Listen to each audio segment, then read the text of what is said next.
Welcome to Deuk Spine Institute. This is our second broadcast of the day. We've done quite a few procedures in the other room without camera.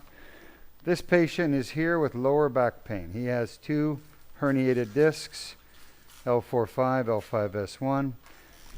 He came to us from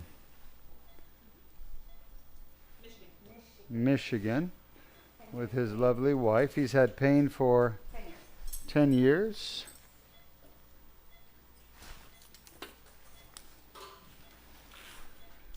Lower back pain times 10 years.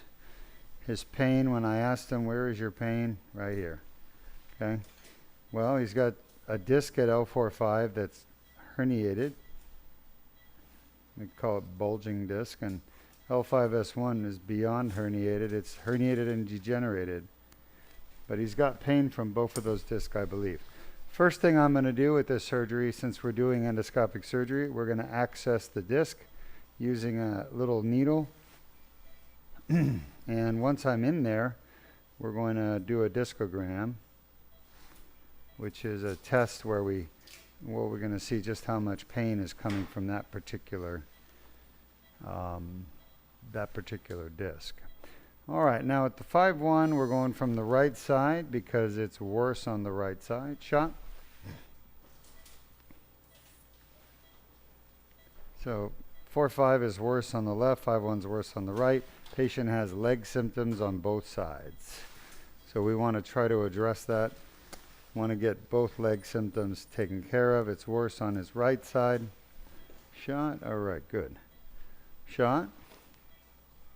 If you have questions, feel free to ask. I'll do my best to answer them for you. Shot.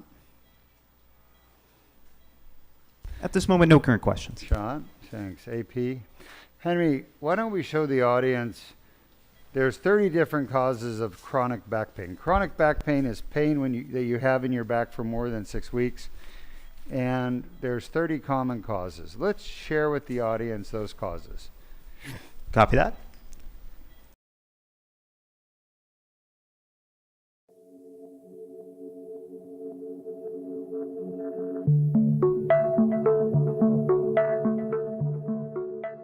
I'm Dr. R. Deuk with the Deuk Spine Institute, and we're going to discuss 30 causes of chronic back pain. Chronic back pain is back pain that lasts longer than 6 weeks, and there are 30 causes of chronic back pain. The most common cause is going to be a disc injury. Disc injuries such as disc herniations, disc bulges, disc ruptures, degenerative disc disease account for 86% of chronic debilitating back pain, and they are totally fixable with the proper treatment. The best treatment for disc injuries is Deuk laser disc repair. Let's take a look at the 5 lumbar discs that can be injured. The most common disc to be injured is L4-5, followed by L5-S1, then L3-4. The L1-2 and L2-3 discs are far less commonly affected. Next, we have facet joints. Facet joints are small joints located behind the discs in the back of the spine. There are 10 facet joints, each paired left and right, L1-2, L2-3, L3-4, L4-5, and L5-S1. The most common facet joints to cause chronic back pain are L4-5, followed by L5-S1, followed by L3-4, in that order. After the facet joints, which account for approximately 10% of chronic back pain, we move on to the sacroiliac joint. The sacroiliac joint accounts with the piriformis muscle for approximately 4% of chronic back pain. The sacroiliac joint is a joint located between the tailbone or sacrum and the iliac bone. There is a left and right sacroiliac joint. In this diagram, you can see the joints turning red, indicating inflammation and pain either in the left or right sacroiliac joint. These sacroiliac joint injuries and pain can be treated most effectively with the Deuk plasma rhizotomy of the SI joints offered at Deuk Spine or Deuk Joint Institute. The fourth most common cause of chronic back pain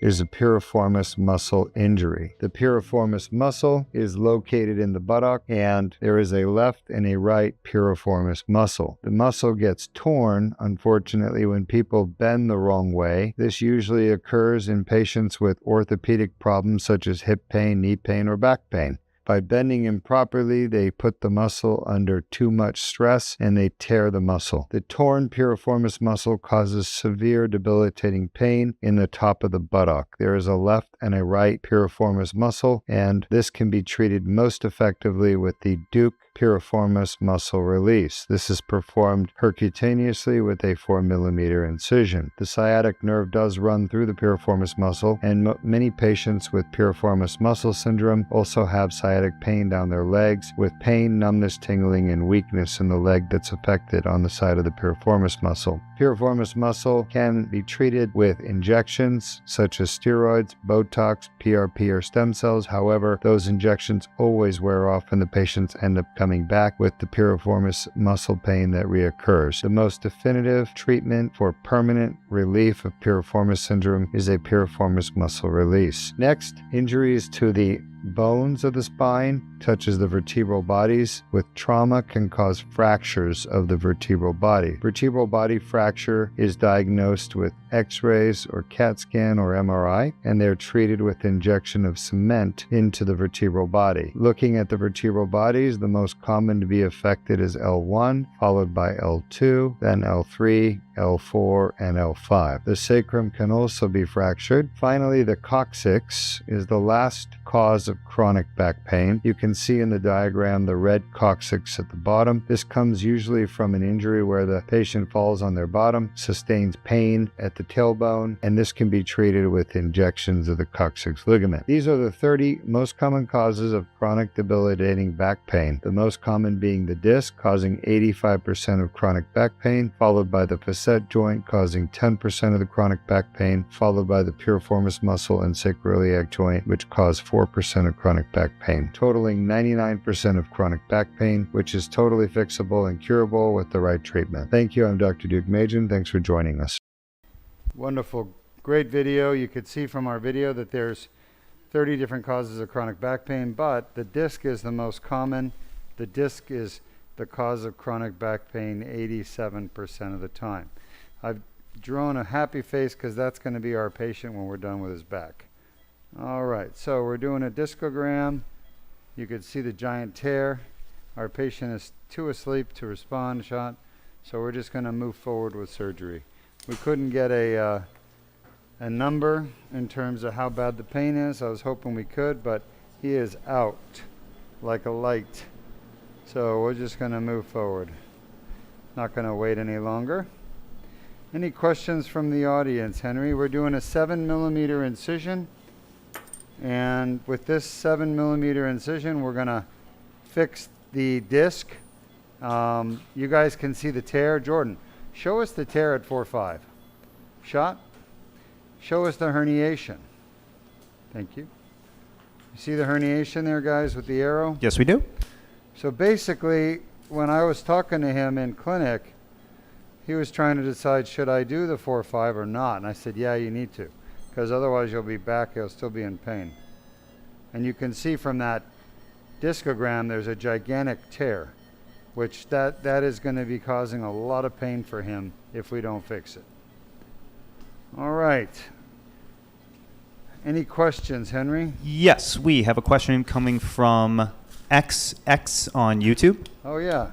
Yeah, thanks for helping me out, XX, with that person who thought we were censoring their comments. We were not. We don't censor anyone's comments. I guess YouTube does. So thanks. Yes, thank you. Their question is, what's the address for a MRI review of a disc before it's sent back to the patient? Is that a trick question? I didn't understand that one. Yeah. I don't know. All I know is that the address, if you want to send the MRI here, you have to fill out the form.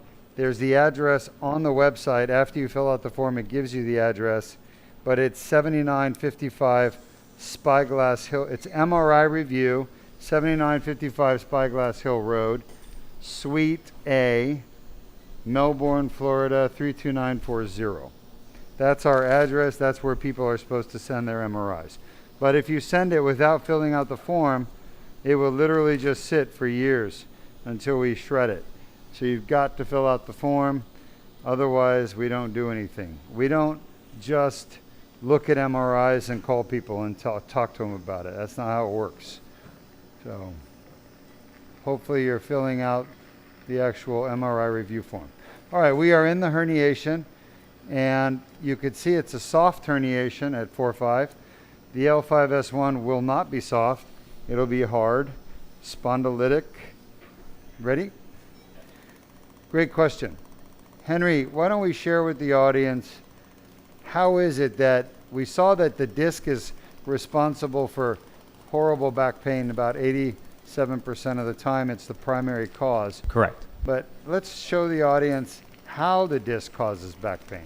What's the mechanism by which a disc injury is so painful? What is it about that disc injury? Yes, sir.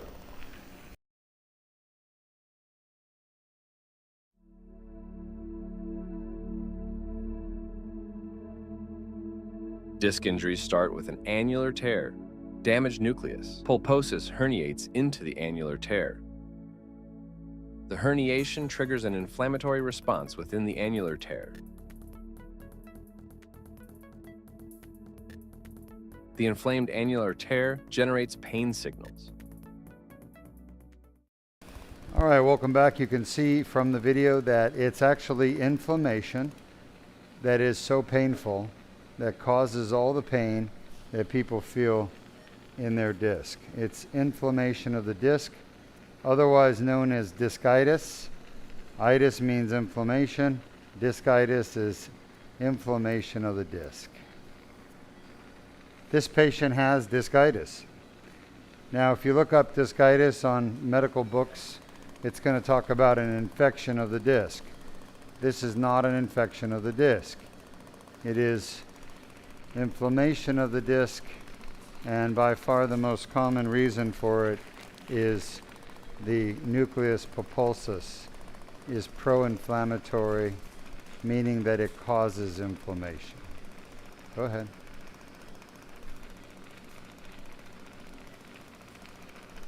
Great question so far.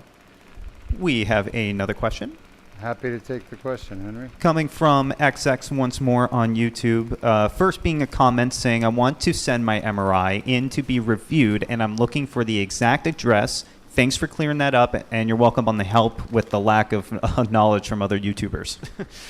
And Yeah. their question is, I would be coming in from Chicago. What's my time there before and after surgery before I can fly home safely and pain-free? Great question. So 3 days is all you need to be here for, but we're making some assumptions, XX. The first assumption we're making is that we know what's causing your back pain. And the reality is I won't know what's causing your back pain based on your MRI. I will know what's causing your back pain based on our Zoom meeting that I have with you. Once I have that done, I will know exactly what's causing your back pain with 99% accuracy. At that point, I can tell you exactly what surgery you need. And the laser surgery here you're watching, about 90% of our patients are completely pain-free the next morning. 10%, they need another week or two to become pain-free. And then if you're having a piriformis release, it's going to take probably about a week or two for that pain to go away because that hurts. And then if you have the surgery hurts. And then if you have a facet Deuk plasmarizotomy, that's usually about 3 days to a week. So it just depends on what procedures you're having done as to when you're going to be pain-free. And we don't know what procedures you're having done until I examine you on Zoom.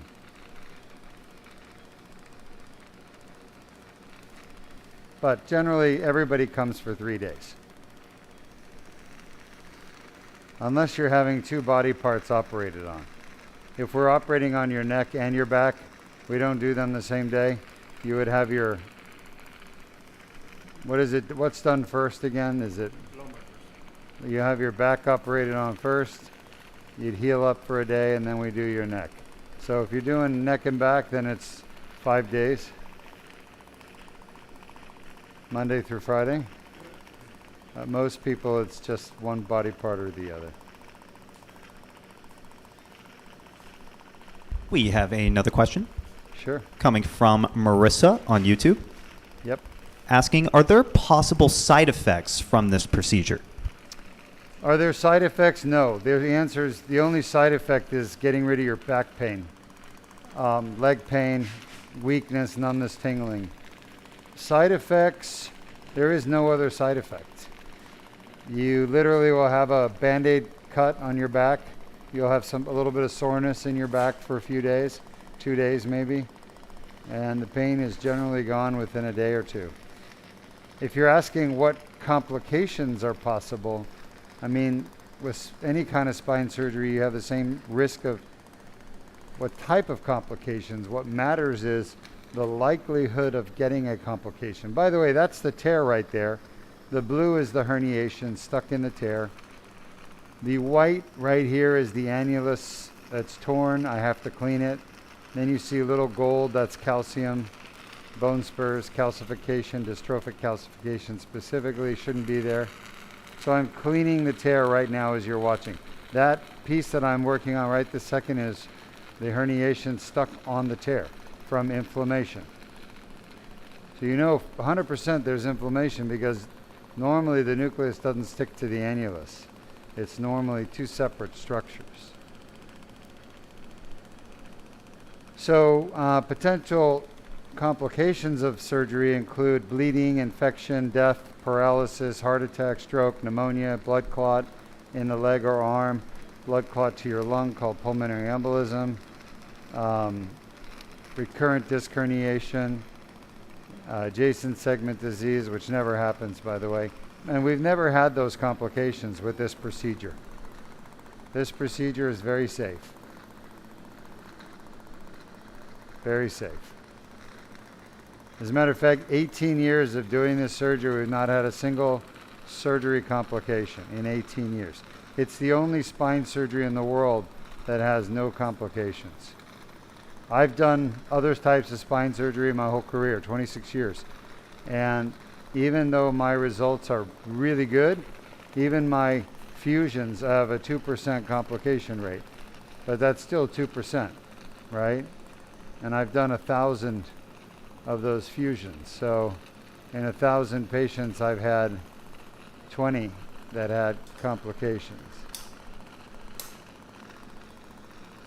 With the Deuk laser disc repair, we've done 2,000 surgeries and we've had 0. It's very safe. This is the safest surgery in the world for you if you have a disc problem. Nothing else comes close. The complication rate for microdiscectomy is around 25%. The complication rate for laminectomy is around 25% to 50%. Complication rate for fusion is around 40%. So having a 0% complication rate is pretty exceptional for a procedure. Any other questions? No current questions, so we do have a comment coming from XX once more on YouTube. Sure. This is a comment and or seeking advice saying, via my MRI report, I am L3 to L4 degenerative disc desiccation, annular fissure, and disc bulge, mild bilateral neural foraminal stenosis, and L4-5 disc bulge at the bilateral facet joint, degenerates several bilateral neural foraminal stenosis. I understand. So just so you understand, they did a study once on normal people walking around on the street in Japan. They took 1,000 people without any back pain or neck pain, and they just got MRIs of their spine just to see what's going on. The only criteria was the patient had to be pain-free, no symptoms at all, and they had to be over 40. And when they did that, they got those MRIs on over 40 patients who had no symptoms whatsoever. And guess what they found? 90% of those patients, 90, had degenerative disc disease, herniated disc, stenosis. And so what does that teach you? It tells you that everybody has what you have, everybody, but very few people have symptoms. Why is that important? It's important because that means those things that you have may not be causing your symptoms. It's a high likelihood they're not. That's why you need me, because I can put your symptoms where they belong. Like, what is it that's causing your symptoms? Sure, it'd be nice if it was your degenerated disc and stenosis, right? But then think about it. If that's the case, then why does anybody have back pain? I mean, if an MRI told you where a patient's symptoms came from, then why would there be anybody at all who has any back pain? Because everybody gets an MRI, and there's always surgeons available. So why would anyone have back pain? The answer is because an MRI does not tell you where your pain comes from. Only a very good diagnostician, and Deuk Spine is the best. That's why we do the free MRI review, because even if you don't come here and get surgery, you still get a diagnosis, which is more than you're going to get anywhere else in the world. You will not get a right diagnosis anywhere else. We just submitted for publication a paper that's going to hopefully be peer-reviewed and published that summarizes our research into the causes of back pain. And the video you saw, 30 Causes of Back Pain, is the animation we created to sort of explain to the public what are the most common causes of back pain. But the actual diagnosis for you, my friend, requires me to evaluate you and figure it out. And we used to not be able to do that over video. We would require an in-person evaluation. But I figured out over COVID how to do it. We're the only people in the world that can do it. So it really has nothing to do with the MRI. I hate to say it. We need the MRI to confirm what we suspect is the diagnosis, to verify that I'm right. But the diagnosis is always a clinical diagnosis based on your exam, based on my experience and knowledge, treating patients like you. So what's more important than your MRI is your Zoom physical exam. All right, we are done with this particular disc. You can see the tear. We've cleaned it out, and we never get 100%. It's not humanly possible because of the angles that you're approaching and attacking from. You never can get a perfect shot of the tear and the herniation. The best you can do is probably about 80% is what I tell everybody. Don't expect 100. And by the way, the inside of that tube that you're looking at is 5.5 millimeters. So there's not a lot of space there. And people expect their MRI to look dramatically different after surgery. It doesn't. It looks virtually the same, except what I'm doing is I'm not doing an anatomical fix, I'm doing a physiological fix. If that doesn't make sense, I can explain it. What I'm getting at is your symptoms are due to inflammation. What's causing the inflammation is this jelly right here that I just cleaned out, okay? And you cannot see that on the MRI. That's why you can't see where pain comes from on the MRI, because it's too small. But I can see it endoscopically. All right, one more disc to go and we'll be done. Any other question? Yes, we have a question coming from Marissa, once more on YouTube. Happy to take that question. Asking, do you ever want to teach other doctors to perform this, and so it's available in other areas?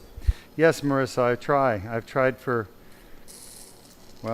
16 years now, tried. I've gone to the big meetings where all the neurosurgeons go. I've published papers, countless papers. I've given talks at the best meetings. And the problem is these doctors don't want to do this surgery for their patients because they don't make much money doing it. It doesn't pay the surgeon well. It pays really nobody well compared to the alternative treatment, which is fusion or artificial disc. Those surgeries, surgeons, hospitals, we get lots and lots of money for those surgeries. But unfortunately, this surgery we don't. So who makes the recommendation to the patient? Right? If you go to a doctor and the doctor gives you a recommendation for a treatment, it's the doctor that makes the recommendation. And unfortunately, the surgeons make 10 times more money than this surgery by doing fusions. Laminectomies, discectomies, artificial disc, stimulators, the whole, if you add all that up, the medical practice that takes care of the patient will make 50 times more money because none of those treatments fix the patient's problem and the patient just keeps coming back and getting more treatment.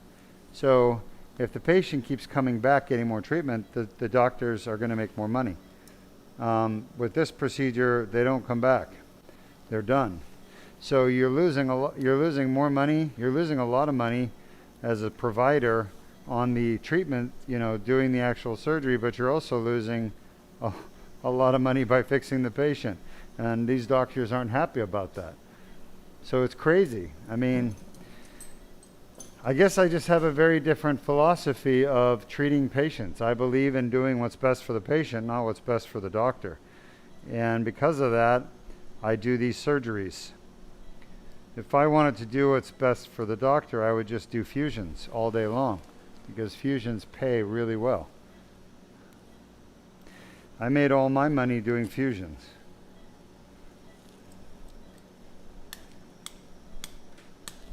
But now I enjoy doing what's best for the patient.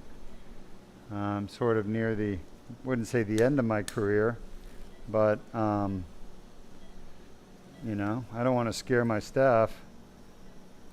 I'm not at the end of my career.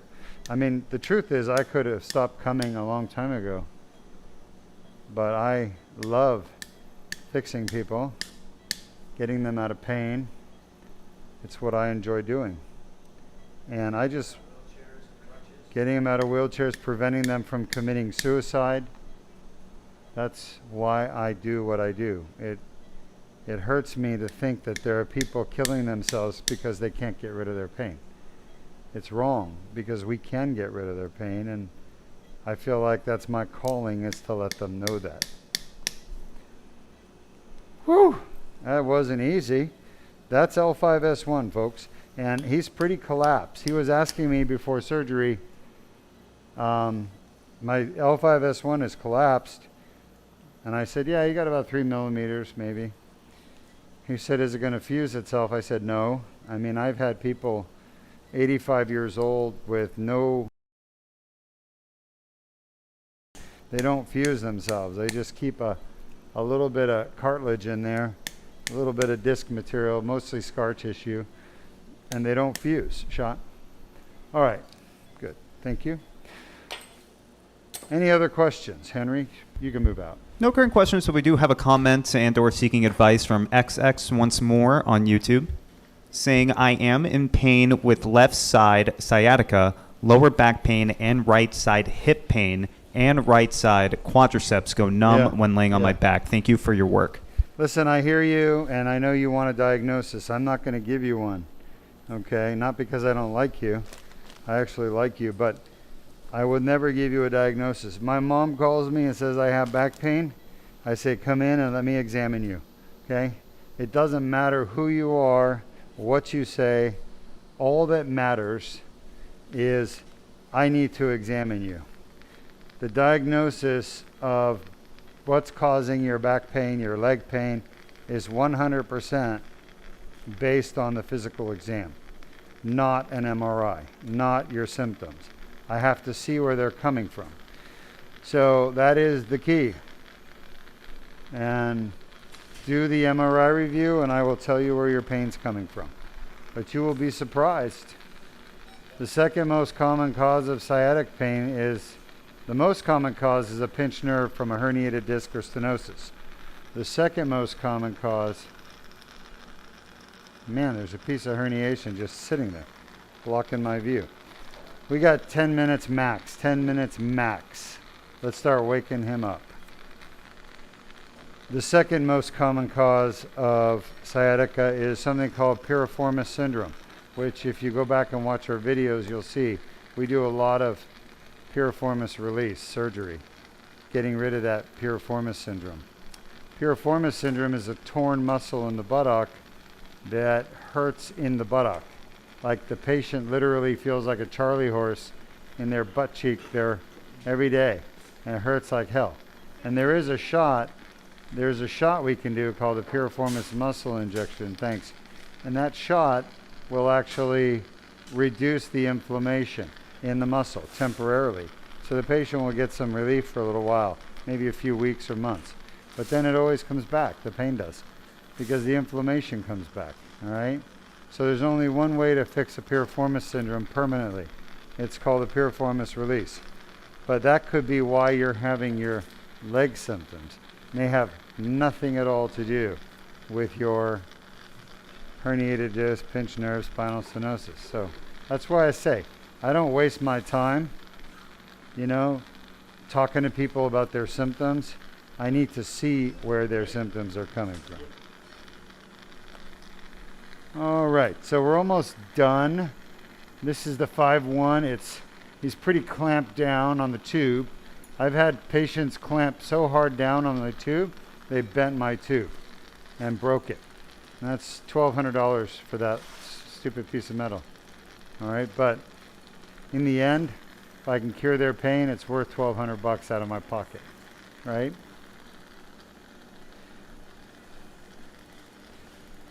See how red the end plates are, guys, up there at the top? Yes, we do. That's the end plate of L5, and it's just all red because of inflammation.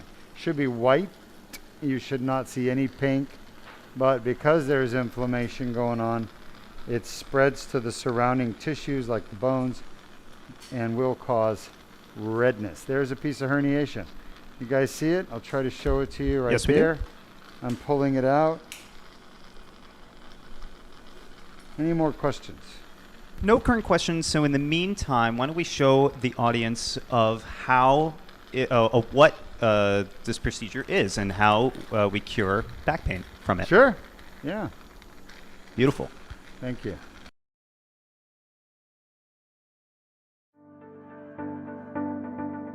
Disc injuries are a common cause of chronic back pain.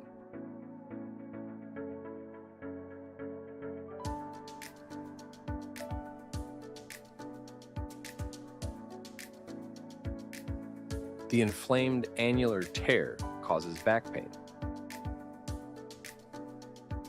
A 1/4-inch sized skin incision is made. A small tube is inserted with no damage to the bones or soft tissues.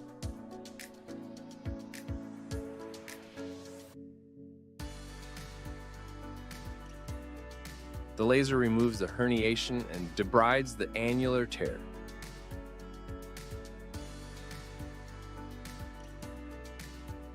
The annular tear heals on its own after the procedure, which can take up to 12 months.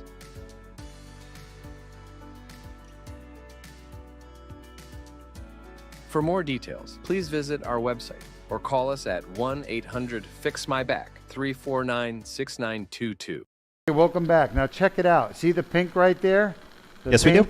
That is the inflammation I've been talking about. There it is again. That's why this patient has back pain. That's what we're getting rid of. You see, you know how big that is, guys and gals? This laser fiber, the glass, is 1 millimeter. 1 millimeter. There it is right there. You see it? It's got that gold color next to it, which is the calcium. It's basically dystrophic calcification. Shouldn't be there. long story short, this fiber is 1 millimeter. Remember the pink? It was less than a millimeter. Now you can't see less than a millimeter on an MRI. So when people sit there and go, my MRI doesn't look any different. Well, that's because we're not doing surgery to make your MRI look different. We're doing surgery to get rid of your pain. And the pain is gone. That's the good news. We have a question. Yep. Coming from Marissa once more on YouTube, asking, is the one you're doing now, is that the worst of the two? Yeah, well, so great question, Marissa. Correct, Marissa. Marissa, you ask a very good question. Is this the worst of the two, right? And it's easy to just shoot out an answer, but the truth is, I don't know what you mean by worse. So if you're asking, is it the worst of the two, structurally, it looks the worst, like the more degenerated disc, yes. Is it the worst of the two, functionally, like it hurts more? That I don't know, because we didn't do the discogram. Like we didn't do the evocative discogram. I wanted to, but our patient was nice and sleepy, and we weren't going to delay the surgery just to wake him up, okay? So is it the more painful of the two discs? We will never know. We're fixing both. But is it structurally the worst? Yes, for sure. It is structurally the worst because it's totally degenerated and collapsed. Great question.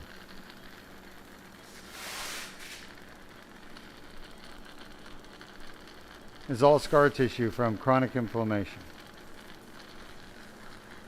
No current questions, so we do have a comment coming from XX once more on YouTube, saying, this related info is spot on and it appears a great number of physicians are focused on the monetary aspect of medicine instead of private the way it used to be. And I also filled out the form. Good, thank you. I look forward to meeting you and giving you your diagnoses. So one thing of interest that I don't know if it's mentioned in the 30 causes of back pain, but when we looked at our patients with chronic back or leg pain, it turns out that, yes, the most common source of back pain is a disc injury, disc inflammation. 87% of the time, that was the primary source of pain, so we had to fix the disc. It turned out that when we did the Deuk laser disc repair on those patients, we got rid of 99.6%. 99.6%. If you round it up, it's 100% of their pain, okay? From the disc, from that area where they had the pain. Now, what's also interesting is I calculated like how many different pain sources did the patients have? And did they have one, one disc, one facet, whatever, one SI joint, one piriformis? Did they have 2, 3, 4, 5, 6, and 7 and above? So we had these categories of 1, 2, 3, 4, 5, 6, 7 and above. And it turns out that I think it was like 7% of the patients had one. So very few. Oh yeah, 7. That means 93% of the patients with chronic back pain, like you, XX, have more than one cause of back pain. More than one. That, you don't just have one. So you're already telling me your MRI says like 2 degenerated discs, so probably has something to do with your pain. But here's the kicker. Yeah. Like most patients had more than one cause. The average was 4. The average was 4. That means that the average patient had 4 causes of back pain. Now this guy we're operating on has only 2. And I think we have like 1 minute left. 12% or 15% of the patients had, 1 or 2 causes. But the average had 4. So that would be like 4 discs or 2 discs and 2 facets, or 2 discs and a piriformis and an SI, right? All right, any other questions? We're done. Yes, we have about 2 questions. This next one coming from Marissa once more on YouTube, asking, what's the best way to prevent back pain? The best way to prevent back pain is to avoid an injury, like a trauma, like a slip and fall, car accident, falling off a ladder, whatever. That's it. Avoid trauma. And then lastly, our last question coming from Ryan on Facebook, asking, I've done surgery, back surgery back in 21, L4-5. Now my butt cheek is getting tired and gets like numbness from my hip to my knees. It does not travel below. My knees get very tired. What is a good thing to do? The best you can do is submit your MRI for a free MRI review, get a diagnosis, find out exactly what's causing your symptoms, and get it fixed. To me, it sounds like you have what we call piriformis syndrome, which is a common cause of chronic back pain. I think it was the third most common cause, or fourth. I think it was fourth. Either way, it's very common. And then come to Deuk Spine and get it fixed. Nothing else works, folks. Nothing else works. I'm not lying to you. I'm telling you the God's honest truth. We have cracked the chronic back pain puzzle. And unfortunately, none of the causes of chronic back pain go away with physical therapy, stretching, medication, what do you call it? Additives, preservatives, Red Bulls. Shots. Nothing cures back pain except for the procedures we're doing here. The piriformis muscle release, the sacroiliac joint Deuk plasma rhizotomy, the facet joint Deuk plasma rhizotomy, the Deuk laser disc repair. Nothing gets rid of it except for those procedures, or spinal fusion. That is the God's honest truth. And I know you don't want to hear it, and I know you've all been lied to on the internet by doctors and therapists who tell you, go to therapy, go to chiropractic for 8 weeks, we'll fix you. It doesn't work. All right, any other questions?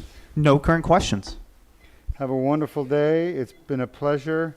We had to cancel one surgery because the patient drank a bottle of water a couple hours before surgery, so we had to put it off for next week, but we'll do her next week. Other than that, we had a few that were in the other room. We didn't broadcast, so I appreciate y'all being here, and we'll be back next week for more surgery. Thank you.